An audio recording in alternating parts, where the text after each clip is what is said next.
Oi, gente, Roberto Rilo Bíscaro aqui. No primeiro semestre de 2025, havia no catálogo da Amazon Prime o primeiro filme da mini franquia norueguesa chamada Presos no Gelo, que rendeu 3 filmes, tá? É uma série de filmes slasher. Aí resenhei. Pois bem, corte para novembro de 2025 e eu tô com 30 dias de período de teste do serviço de streaming Look, que tá lá dentro da Amazon Prime, inclusive, né?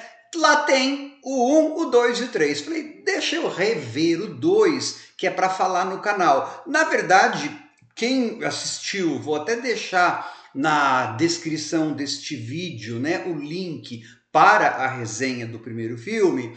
Quem assistir aquele lá vai notar que assim não é um dos meus slashers favoritos, mas por conta do canal Review 2, continua não sendo a minha franquia de slasher favorita.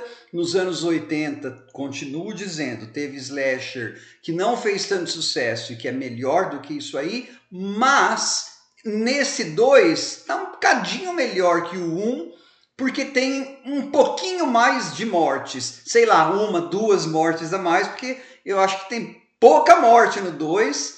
E você fala, nossa, você falou que tem um pouquinho mais de morte, mas você acha pouca morte? É, imagine no 1, né? Só que antes de falar mais com detalhes, mas sem spoilers, gostaria de convidá-los a se inscreverem no canal Robertando, curtir os vídeos, compartilhá-los, agradeço bastante. Assim, a premissa do filme é um mix entre o Halloween 2, lá do Michael Myers, e o Sexta-feira 13, capítulo final, lá do Jason Voorhees.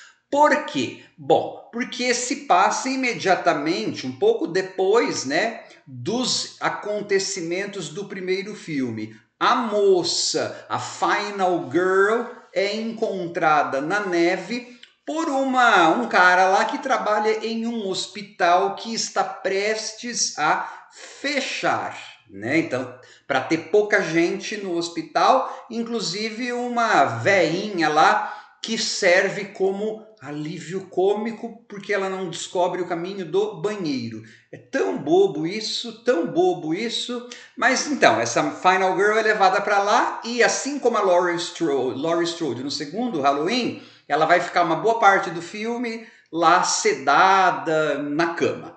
Ok, só que aquele hospital que estava prestes a fechar e tem poucas pessoas, eles saem para procurar os corpos dos amigos dela. Efetivamente, esses corpos são trazidos de volta para o necrotério do hospital, só que junto desses corpos está o do nosso assassino. Adivinha o que vai acontecer, né, gente? Então vai nessa prestação, nessa segunda, ele fica mais Jason Voorhees do que nunca, porque ele fica muito mais forte. E aí então esse cara vai começar a matar as parcas e poucas pessoas que estão naquele hospital depois de uma meia hora, né? Tem um menininho que eles dão a entender que o machucado que ele tem no braço pode não ter sido da queda que ele levou, mas isso não tem consequência, não tem sequência nenhuma para nada, né? Tem uma outra coisa lá também que também não tem sequência para nada. Aí lá pela meia hora tem a primeira morte, tem assim umas 2, 3 mortes que são razoáveis, nada assim, sabe? Ah, meu Deus, não, acho que não tinha orçamento, mas pelo menos é mais do que o 1. Tem um confronto final que é bacana, porque vai envolver, na verdade, não apenas a Final Girl, né? Vai envolver uma outra pessoa. Você vai ter realmente um desenvolvimento melhor do lore, né? Do folclore, da mitologia dessa personagem. Você vai entender, pelo menos começar a entender como ele nasceu, tal, né? Uma ideia melhor que depois parece que seria aprofundada no último filme, o Presos no Gelo 3. Esse eu não vi, pelo menos não me lembro, porque é uma prequela. Acho que eu tinha deixado de lado já a franquia na época, mas eu vi que está no Look, vou assistir também para completar a franquia aqui no canal. A cinematografia desse filme, dá para ver mais as coisas do que no primeiro. Eles efetivamente, é uma homenagem ao Halloween 2. naquelas corredores de hospitais, dá para ver um pouco melhor.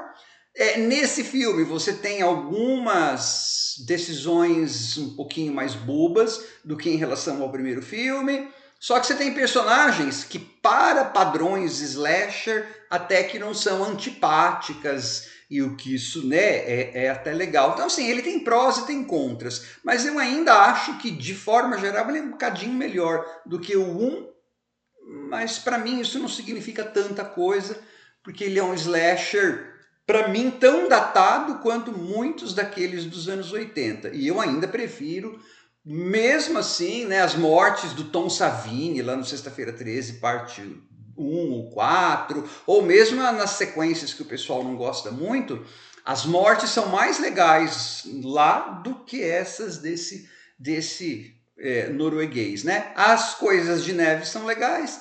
É um filme que merece ser visto se você não conhece coisas de horror da Noruega, mas assim, mais do que isso também, eu não consigo falar mais a respeito desse filme, né? Para mim, só revi mesmo para falar no canal, nunca mais verei isso. Tchau.